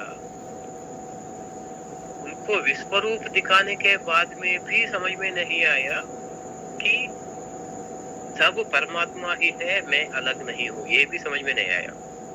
लेकिन क्योंकि वो भक्ति योग में विश्वरूप दिखाया था, उसके बाद में ज्ञान योग 13th चैप्टर से शुरू होता है, तब जाके उनको समझ में आया ये ध्यानस्थ कुरु कर्माणि का मतलब है जैसे मेरा मन निश्चल हो जाएगा या मैं मन के तरफ ध्यान नहीं दूंगा, मैं और श्री कृष्ण का बीच में कोई फर्क नहीं है। तो मैं सिर्फ भगवान के बारे में ही सोचता हुआ, मैं और वो अलग अलग नहीं है। ये स्थिति में युद्ध करने से ना ही तुम विचलित होगे, ना ही तुम दुखी होगे, ना ही तुम अपना कर्म के लिए बाध्य होगे, ना ही कोई कर्म तुम्हारा पाप नहीं मिलेगा। ये बता रहा था वो ध्यानस्थ कुरु कर्माणि में। लेकिन जब हम साधक अवस्था में आते हैं तो उसका बहुत बहुत डीप मीनिंग आता है, जैसे अभी हमारा ग्रुप में चर्चा।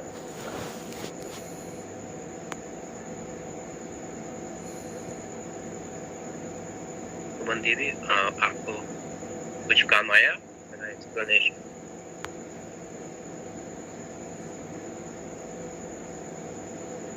हाँ जी भैया जी, बहुत क्लियर हुआ है।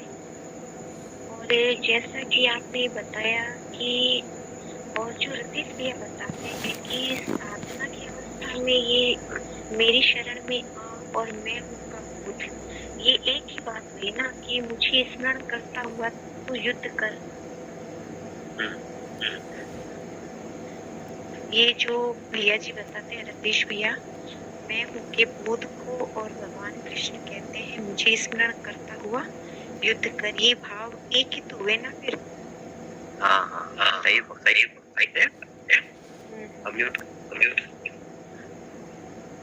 ठीक है भैया जी, बहुत बहुत धन्यवाद आपका।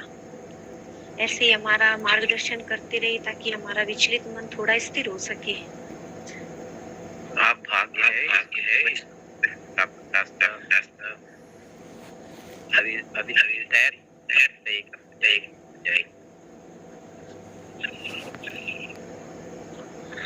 आपकी आवाज कट कैसी रही है भैया जी? दीदी जी, आप अपना माइक म्यूट कर लीजिए, फिर नहीं कटेगी।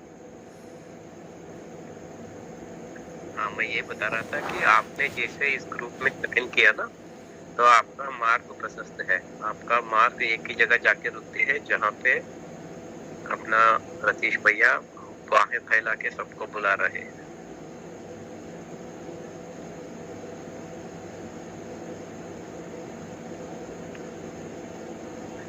और तो रतीश भैया जी का वो कैवल्य वीडियो मैंने सुना था, आचार्य पवित्रनाथ जी और रतीश भैया जी ने बात कर रहे थे। उसमें एक चीज बहुत ही अच्छा लगा जो अपना ग्रुप के लिए बहुत ही हितकारी है। भैया जी ने एक जगह बताया कि जब मैं उस अवस्था में चला गया, बस मैं ही हूँ और कोई है नहीं, वहां जाने की विधि मुझे पक्का पता है। मैं कहीं पुस्तक पढ़ के वहां नहीं गया, ये मेरा अनुभव का फल है। इसीलिए मैं कभी भूलूंगा नहीं कि कैसे जाना है वहां पे। ये सुन के बहुत अच्छा लगा मुझे। और उनको एक बार ये अवस्था भी हुई थी कि कहीं मैं खो न जाऊं, उनको डर लगा था भैया जी को। तो वो जहां पहुंचे थे, जब डर लग रहा था, वहां से जब बाहर आ गया, भैया जी को भी पता नहीं था कि वहां कैसे पहुंचे। वो विधि उनको बिल्कुल याद नहीं था। तो अभी हम लोग जैसे जैसे हम अपना साधना में बढ़ेंगे, क्या करना है भैया जी तो पक्का बताएंगे कि कैसे जाना है। अगर हम भटक जाएंगे, अगर हमको डर लग रहा है कहीं ना कहीं अवस्था में, हम गलत गले में घुस गया, हमारा अवस्था में कुछ गड़बड़ था, जो भैया जी बता रहा है वो हम नहीं कर रहे हैं। तो ये पूरा इंटरव्यू में मुझे सबसे ज्यादा अच्छा लगा जी, स्टार्टिंग से ही रतीश भैया का जो कॉन्फिडेंस है, मतलब आगे कोई भी गुरु हो, जितना भी पहुंचा हुआ गुरु हो, अपना प्रश्न पे अड़ जाता है, या तो ये बताओ, नहीं तो अभी बात करना बंद कर देंगे। तो इसका वजह से उनका प्रश्न को अगर पता आपको जो रहता ना भट्टी विक्रमार्क, तुमको प्रश्न का आंसर पता भी है, अगर नहीं बताओगे तो गया। ये ऐसा जगह धक्का दे देते हैं रतीश भैया ने सब लोगों को कि हमारे पास अगर उस प्रश्न का समाधान है तो उसी क्षण बताना ही पड़ेगा। तो जब भी पवित्रनाथ जी और भैया जी बात करते हैं, वो सिचुएशन कहीं ना कहीं एक जगह आके अटकती है। पवित्रनाथ जी बताते हैं कि अभी बहुत समय हो गया, आपका टाइम बहुत ले लिया, अगले क्लास में बताऊंगा। भैया जी बोलते आप 2 घंटा लीजिए, लेकिन अभी बताइए। तो ये बहुत ही कॉन्फिडेंस का लक्षण है। मतलब मैं जहां तक आया हूँ, मुझे पता है मैं कहाँ हूँ, यहाँ से फिसलने का कोई सवाल ही नहीं है। यहाँ तक कैसे आना है मुझे पता है, 10 बार अब भ्रमित होने का सवाल ही नहीं है। कोई और मुझे गलत पढ़ाया तो भी मैं कहीं नहीं जाऊंगा, मैं फिर इधर ही आके रुकूंगा। इधर से आगे के रास्ते का मुझे मार्गदर्शन दीजिए।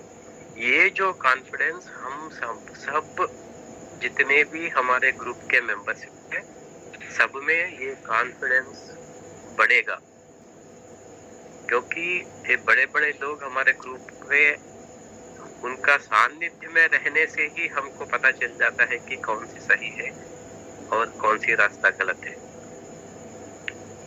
तो वो इंटरव्यू बहुत लोग जब ऐसे इम्पोर्टेंट मीटिंग्स होते हैं सत्संग में, वो छुपा देते हैं, वो कभी पब्लिश नहीं करते हैं। लेकिन रतीश भैया का क्वालिटी ये है, वो चाहे 4 साल का लड़का जैसा प्रश्न पूछे या 200 साल तपस्या करने के बाद जो योगी पूछता है वैसा प्रश्न पूछे, वो सब हमारे सामने रख देते हैं। तो हमको इतना कभी कभी इतना लज्जा आता है कि बिल्कुल 0 ईगो के आदमी कैसा रहता है, देखने से हमको खुद एक दर्पण के सामने हमारे गलतियां सब दिखने लग जाते हैं। तो इसीलिए रतीश भैया जहाँ पहुंचे आज, वहाँ पहुंचा हुआ है, और हम सब बहुत ही धन्य है कि ऐसे मार्गदर्शक हम अभी गुरुजी नहीं बताएंगे क्योंकि वो भैया जी ने मना किया। तो भैया जी के मार्गदर्शन में हम सभी लोग सही दिशा में है। एक के बाद एक देर हो सकती है, लेकिन पक्का हम लोग वहीं उसी तरफ बढ़ रहे हैं। धन्यवाद। बहुत बहुत धन्यवाद भैया जी, बिल्कुल आपने बिल्कुल सही कहा। और हम सब ग्रुप वालों की तरफ से सतीश भैया जी को बहुत बहुत धन्यवाद देते हैं और बहुत बहुत प्रणाम करते हैं। उनके मार्गदर्शन में हम सब अपनी अपनी प्रगति और उन्नति कर पा रहे हैं। तो भैया जी को बहुत बहुत धन्यवाद। और भैया जी, श्रीनिवास भैया जी, आपने अपने सुंदर विचार रखे, सुंदर भाव रखे और सुमन जी को समझाया, इसके लिए आपका बहुत बहुत धन्यवाद। और अब हमारे साथ हैं साहिब बंदगी जी। साहिब बंदगी जी, अगर आप सुन रहे हैं तो अपना फोन अनम्यूट कीजिए। आपको बहुत बहुत प्रणाम। प्रणाम बहन जी, प्रणाम सभी साधकों को।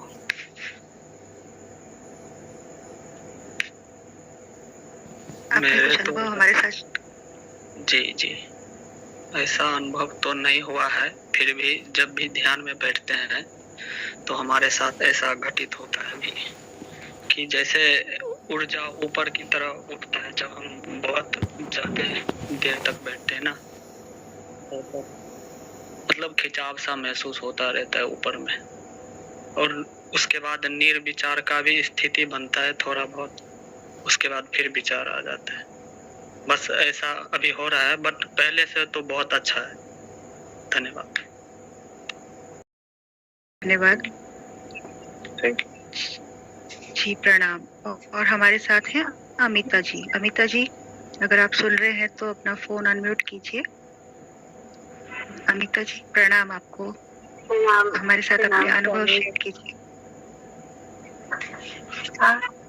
अनुभव में तो बस अभी ये लगा कि ये जो भाई जी को घटा, चेतना जी को घटा, कितना रोमांच हो रहा है। ऐसा लग रहा है कि भाई जी ने कहा कि अब बहुत कम समय के लिए हूँ मैं, तो ऐसा लग रहा था कि कैसे हम अपना इतना वो कर ले कि भाई जी के रहते रहते के अंदर से डर जैसा बैठ गया।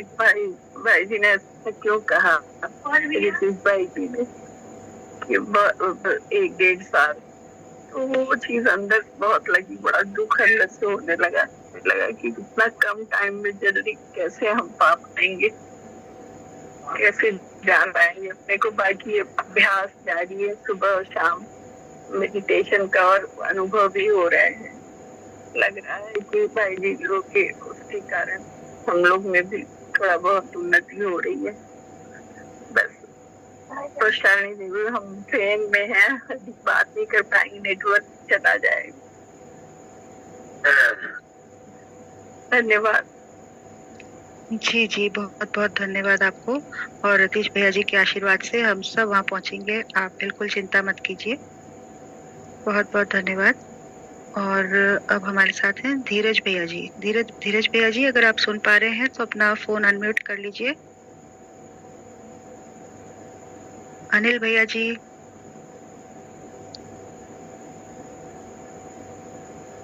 और कोई अपने विचार रखना चाहें तो आपका स्वागत है।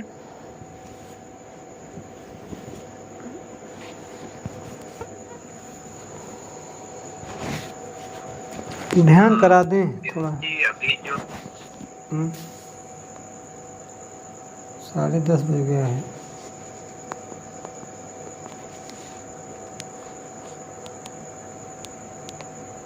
चलिए थोड़ा हम ध्यान करा देते हैं।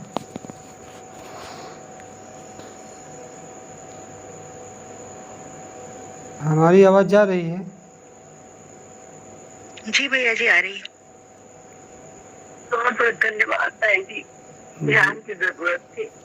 हाँ, तो जिससे जो लेट के भी कर सकते हैं, जिनको जैसा सुविधा हो। अगर लेट जाएंगे तो और ज़्यादा अच्छा रहेगा।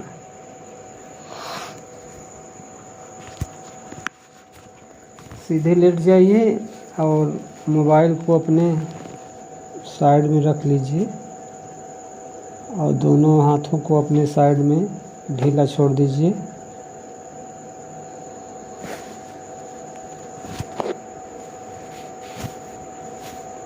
अपना पूरा ध्यान पैर की तरफ ले जाइए।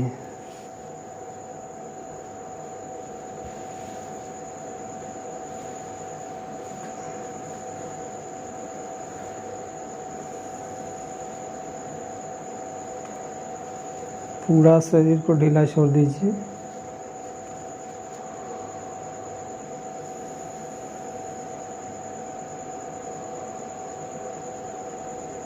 लंबी गहरी सांस लीजिए।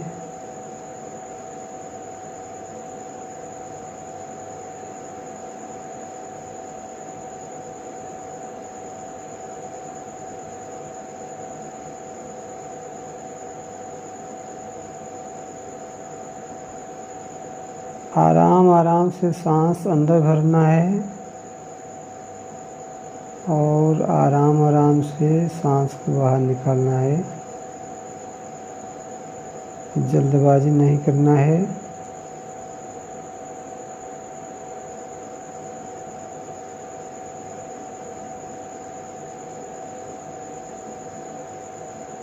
सांस जब बाहर जाए तो पेट पूरा अंदर हो जाना चाहिए।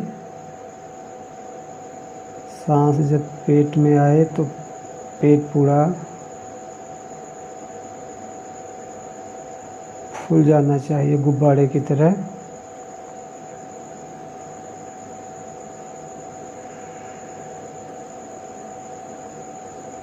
पांच बार अपने से करिए आराम आराम से।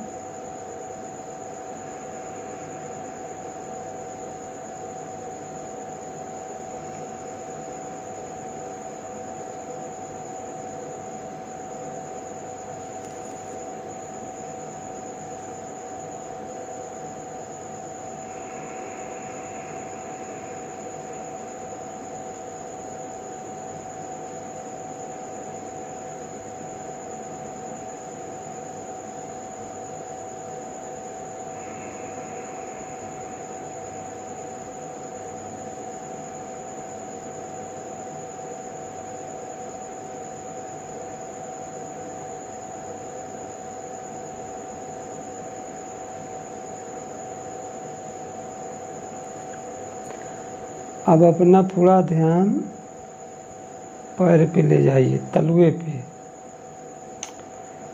वहाँ महसूस कीजिए कि कोई ऊर्जा वहाँ पे चल रही है। जैसे कभी कभी एकदम झुनझुनाहट की,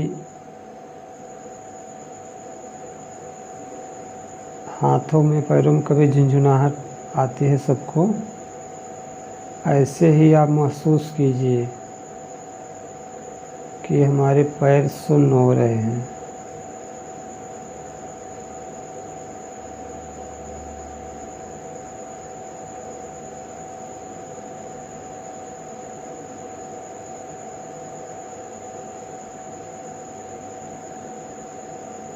अब अपना ध्यान आराम आराम से घुटने की तरफ ले आइए।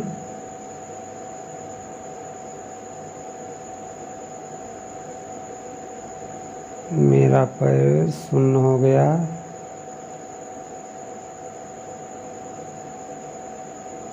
मेरा पैर सुन्न हो गया।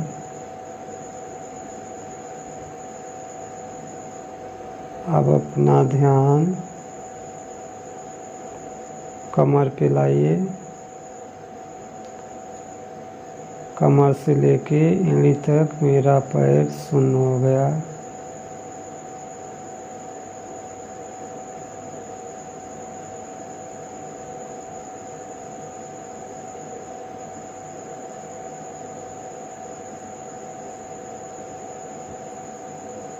अब अपना ध्यान मूलाधार चक्र पे ले जाइए।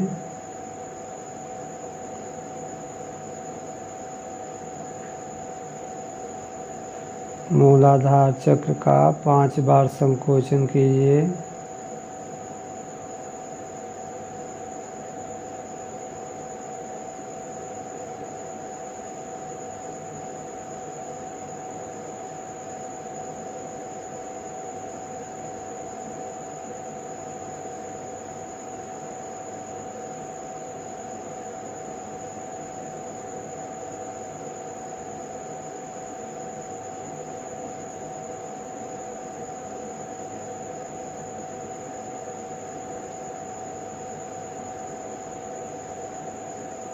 अब अपना ध्यान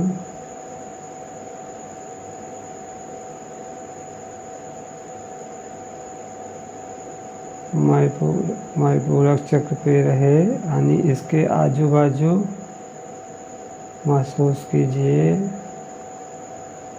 कि पूरा शून्य हो गया है।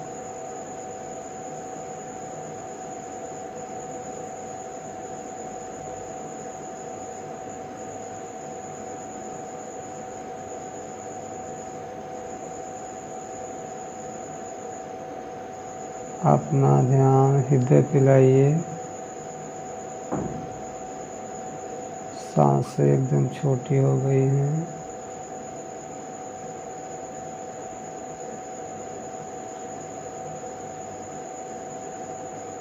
बहुत आराम आराम से सांस चल रही है। महसूस कीजिए हृदय पे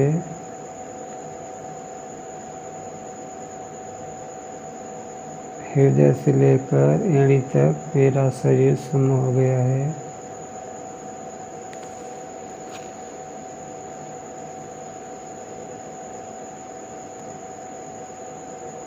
अब अपना ध्यान विशुद्धि चक्र पे लाइए।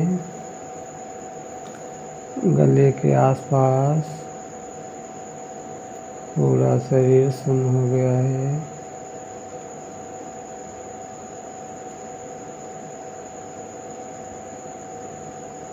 अपना ध्यान अपने चेहरे पे लाइए।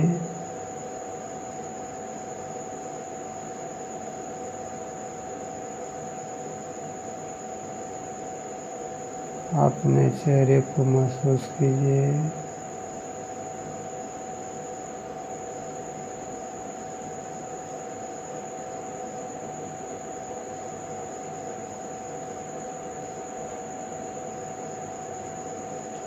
अपना ध्यान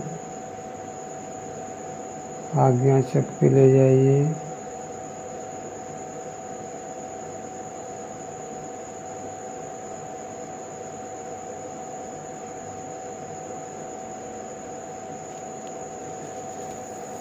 अंधकार दिखाई दे रहा है, उसको ध्यान से देखिए। अंधकार में प्रकाश दिखाई दे रहा है, उसको ध्यान से देखिए।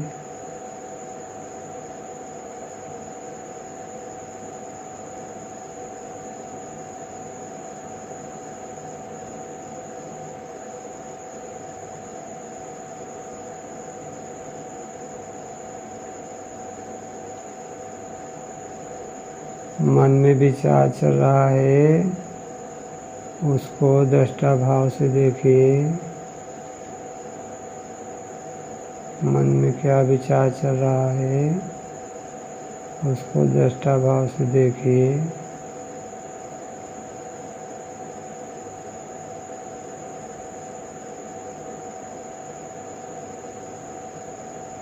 जो विचारों को देख रहा है, उसको महसूस कीजिए। विचारों का जो दृष्टा है, उसके दृष्टा हो जाना है।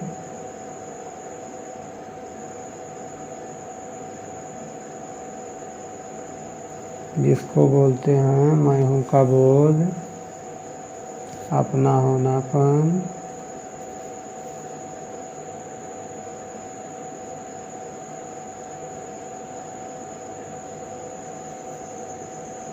साक्षी भाव भी बोलते हैं, आत्म भाव भी बोलते हैं।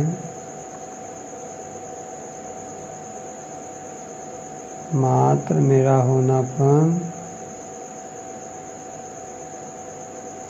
महसूस कीजिए अपने होनेपन को।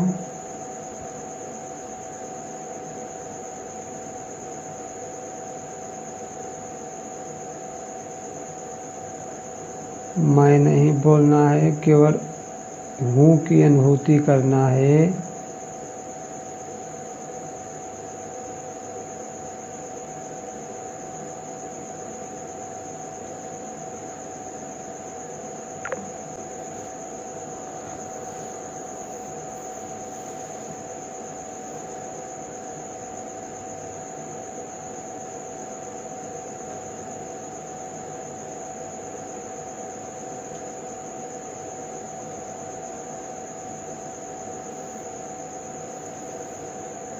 अब प्रयास नहीं करना है, बस शांत होके सब कुछ छोड़ दीजिए, कोई प्रयास नहीं।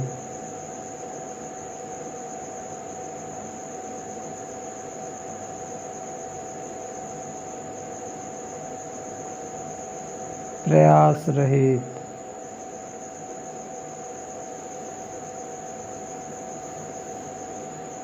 शांत,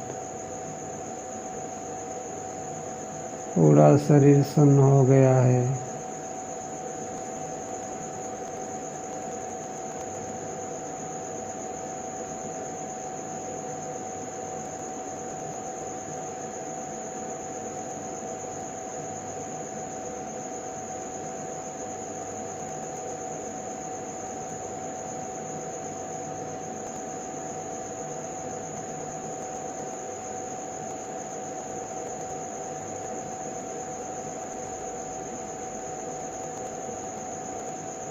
शांति महसूस हो रही है।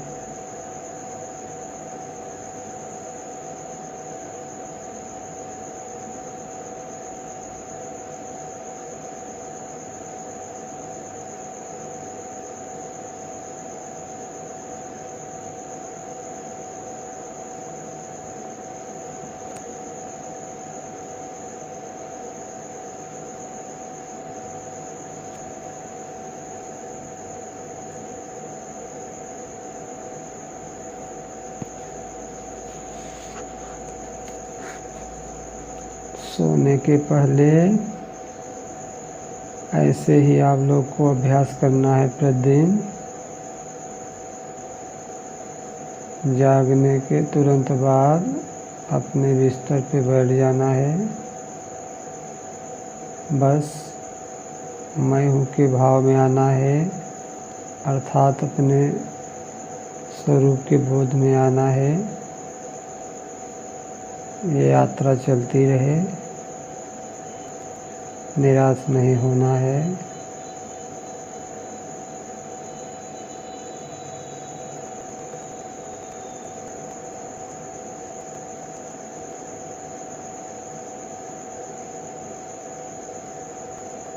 स्वयं को याद करना ही परमात्मा को याद करना है।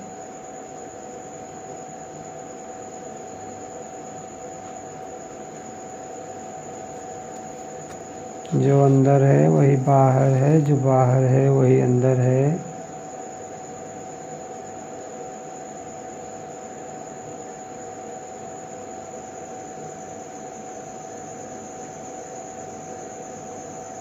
स्वयं से ही छलांग लगेगी, इसलिए पहले स्वयं को जाने।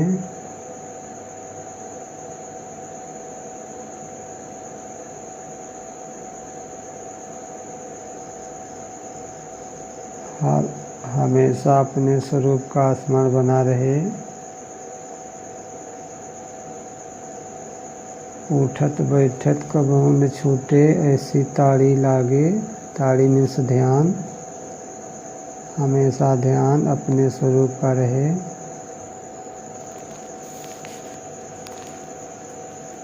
किसी को किसी ने साक्षी भाव बोला है, कोई दृष्टा बोला है, कोई अवेयरनेस बोला है, कोई जागरूकता बोला है।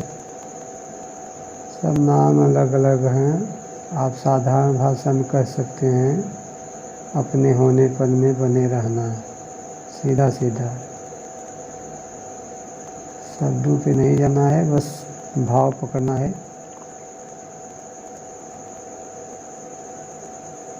आप अपने होनेपन में हमेशा बने रहें, यही साधना है। कभी भूलेंगे, कभी आएंगे, कभी भूलेंगे, कभी अपने स्वरूप में आएंगे, लेकिन अपने स्वरूप में रहने की पहचान क्या है कि जब आप अपने स्वरूप में रहेंगे तो आपको पता चलेगा कि हाँ, अब मैं अपने स्वरूप में हूँ। 1 घंटा अगर भूल गए आप, जब आप लौटेंगे अपने स्वरूप में तो आपको पता चलेगा कि अभी मैं 1 घंटा स्वयं को भूला था, अब मैं आया अपने आप में, पता चलता है। ऐसे ऐसे आपकी जागरूकता बढ़ती जाएगी, बढ़ती जाएगी। समय आने पे आपकी कृपा और परमात्मा की कृपा, दोनों कृपा इकट्ठा हो जाएगी तो अनंतता का बोध हो जाएगा।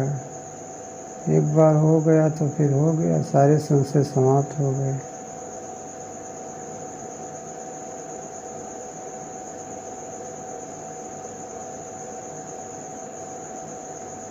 भैया जी ने भी बताया था कि कोई इच्छा नहीं होनी चाहिए। आप उन्होंने सही कहा था, इच्छा लेके नहीं बैठना चाहिए, लेकिन वो जिस दिन होने वाला रहेगा हो जाएगा।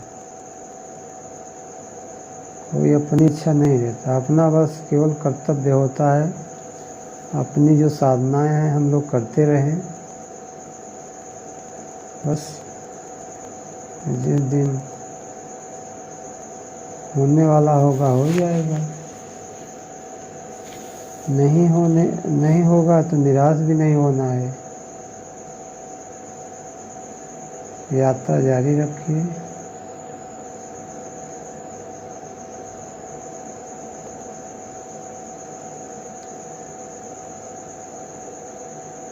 किसी की प्रतिक्रिया नहीं करना है, जो जैसा कर रहा है अपना कर रहा है। हमको अपने अंदर देखना है, दूसरों को नहीं देखना है। जिसकी जहाँ तक पहुँच है अपना बता रहे हैं।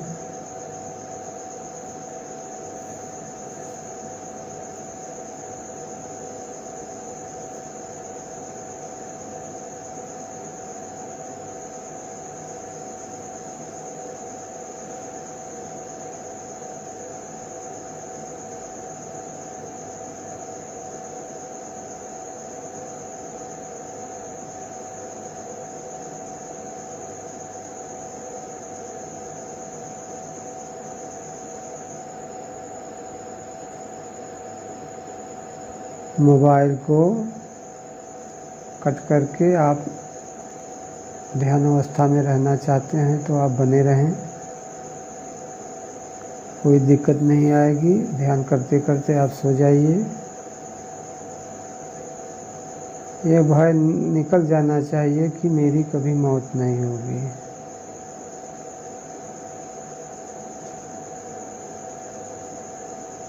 कभी नहीं घबराना है कि ध्यान में कहीं हम चले गए तो वापस नहीं आएंगे। नहीं, ऐसा कुछ नहीं होगा।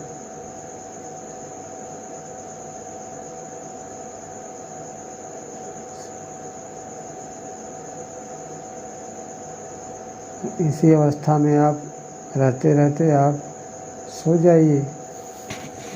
सुबह में जब नींद खुले, जब भी नींद खुले, चाहे 1 बजे 2 बजे, फिर आप स्वयं को याद करिए। स्वयं को याद करते करते अगर सोना हो आप तो और सो लीजिए। जब फिर नींद खुले तो फिर आप स्वयं को याद करिए। स्वयं को याद करके ही अपना पैर जमीन पर रखा करें। अगर मैं कह दूं कि आप परमात्मा को याद करें तो यहाँ फिर द्वैत हो जाएगा। तब आप कहीं कल्पना करने लगेंगे परमात्मा की। जब वो घटना घट जाएगी तब याद करेंगे तो आपको द्वैत नहीं लगेगा।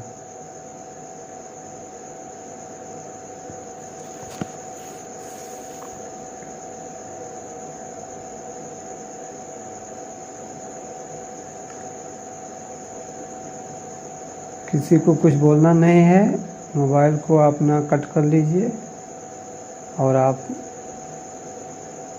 उसी ध्यान अवस्था में आप बने रहें। नींद आ जाती तो आ जाने दीजिए, कोई दिक्कत नहीं है।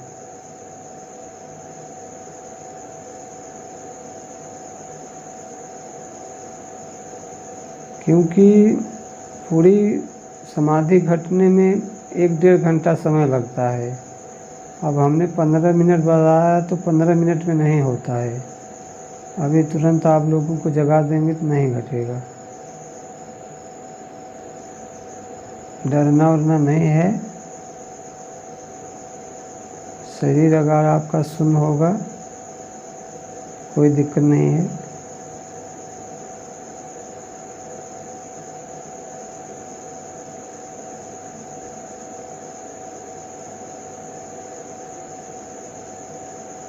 जिसको डर लगेगा तो छोड़ देना, स्वतंत्र हैं आप। जो निर्भय हैं वो अपना करें, कोई बात नहीं है।